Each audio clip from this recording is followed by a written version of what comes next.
खबर यूपी के झांसी शहर से है, जहां जमीन के सौदे के नाम पर दबंगों द्वारा लगभग 30 लाख रुपए हड़पने तथा वापस मांगने पर लाइसेंसी हथियारों आदि से जान से मारने की धमकी देने का मामला सामने आया है।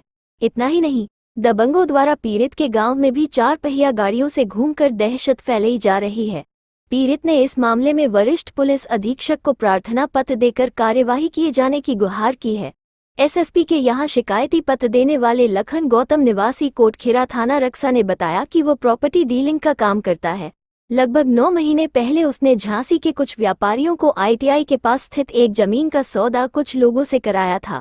इसके एवज में उसने विपक्षियों में बंटी उर्फ राहुल के खाते में 18 अगस्त को 15 लाख रुपए, 26 सितंबर को धीरेन्द्र राठौर के खाते में 10 लाख रुपए तथा 22 अगस्त को अमन शर्मा व अभय शर्मा निवासी सेमरी थाना चिरगांव के खाते में 5 लाख रुपए आरटीजीएस के माध्यम से जमा कराए। तय सौदे के अनुसार बाकी का पैसा जमीन पर कब्जा होने के बाद देना था।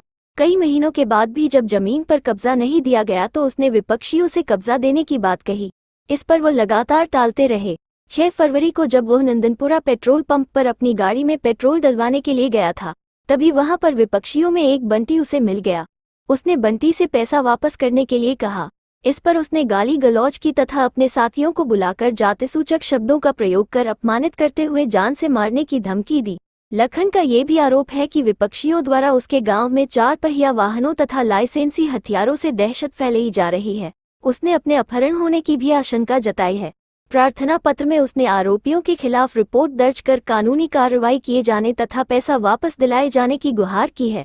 आरोप लगाया गया है कि विपक्षियों द्वारा खुद को सत्ताधारी पार्टियों का करीबी बताकर धमकाया जा रहा है।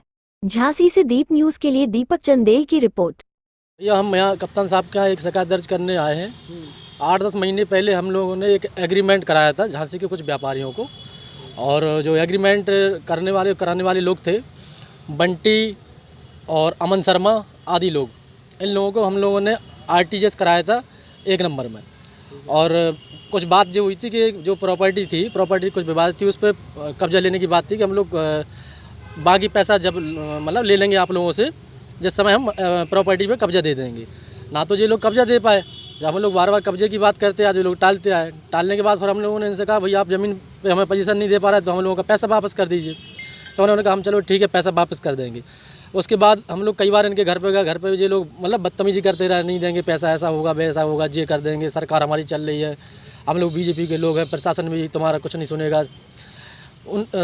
6 तारीख को शाम को पेट्रोल पंप पे, बादल पेट्रोल पंप पे, मैं अपनी गाड़ी में कार में तेल डला रहा था। मुझे वहाँ पर बंटी मिला। बंटी से मैंने कहा, बंटी भाई आपने जो मुझे कहाँ फंसा दिया, जिन व्यापारियों को पैसा लगा है उनको या फिर पैसा वापस कर दीजिए या फिर ज़मीन दे दीजिए। तो बंटी ने मुझे मतलब गाली गलौज करने लगे, मुझे साथ मतलब हाथापाई होने लगी। हाथापाई होने के बाद मैंने सीपी इंस्पेक्टर साहब को एक लिखित में शिकायत दी कि साहब ऐसी ऐसी घटना है, मेरे साथ ऐसा ऐसा हो रहा है। उसके बाद जब इनको ये पता चला कि इनने सीपी इंस्पेक्टर साहब के यहाँ एक कंप्लेंट कर दी, तो अमन शर्मा वगैरह ये लोग 10-20 राइफलें लेके 20-25 लोग 3-4 गाड़ियों से बाद में पेट्रोल पंप पर आए। उसके बाद ये मेरे गाँव गए। गाँव जाने के बाद उधर कह के आए कि मतलब उठा ले जाएंगे, हम जान से मार देंगे, अपहरण कर लेंगे। हमारे जो साथ के सब भाई हैं, इनको फ़ोन लगाया, जो लहरगिर्द के रहने वाले हैं, कि तू कहाँ है साले चमरे, इधर आ, नहीं तो तेरे घर पर आके तेरे ऐसी कर देंगे। तो इन्होंने कहा भाई बात तो बताओ क्या बात हो गई। तो कहने लगे साले तुम लोग बहुत ज़मीनों का काम करने लगे, सरकार हमारी चल रही, ज़मीनों का काम तुम करोगे। और मतलब इनको भी जान से मारने की धमकी दी। जो बबुआ हैं, बबुआ को पेट्रोल पंप से उठाया, कार में डाला, इनके सर पर रिवाल्वर लगाई। जो बीजेपी के गुंडे हैं और जे 6 तारीख की है, रातपुरा सरकार महाराज जी का नाम लेते हैं, जो श्रीकांत शर्मा जी का नाम लेते हैं और कहते हैं प्रशासन भी तुम्हारी नहीं सुनेगा, न प्रशासन कुछ कर पाएगा। आज हम लोग कप्तान साहब के पास आए हैं। हम बस कप्तान साहब से इसलिए आए हैं कि हम न्याय चाहते हैं। या तो जिस व्यापारियों को हमने पैसा लगवाया इन पर या फिर पैसा दे दें या फिर ज़मीन दे दें। अब ये लोग हमारी हत्या करना चाहते हैं। कई लोगों से कहते फिर रहा है कि हम जान से मार देंगे, झूठ मुकदमे में फंसा देंगे। प्रशासन में बहुत अच्छी पकड़ है हमारी। और भारतीय चरण सिंह यादव। क्या मामला है आपका? मामला ये है कि हम घर से बादवा पेट्रोल पंप पे अपनी गाड़ी में पेट्रोल भरवाने आए, तो अमन शर्मा और जी 10-15 जने खड़े थे। तो ये लोग बोले कि उनका ये खास आदमी है, तो इनने हमारी स्प्लेंडर से गाड़ी की चाबी निकाल ली।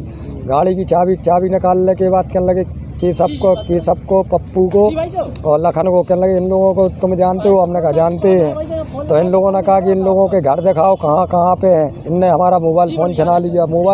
मोबाइल फ़ोन छिनाने के बाद इनने हमारे नंबर से इन तीनों जनों को फ़ोन लगाया। इन तीनों जनों ने फ़ोन लगाने के बाद फिर इनने हमें गाड़ी में डाला, फिर रक्षा तरफ ले गए। तो गाड़ी में इनने मारपीट की और रिवाल्वर लगाई हमारे सिर पे जाके। अमन शर्मा वहीं खड़ा रहा और 3-4 लड़के गाड़ी में बैठा ले इनने। उनने डेली के ब्रिज के आगे जाके मारपीट करने के बाद हमें छोड़ दिया इनने।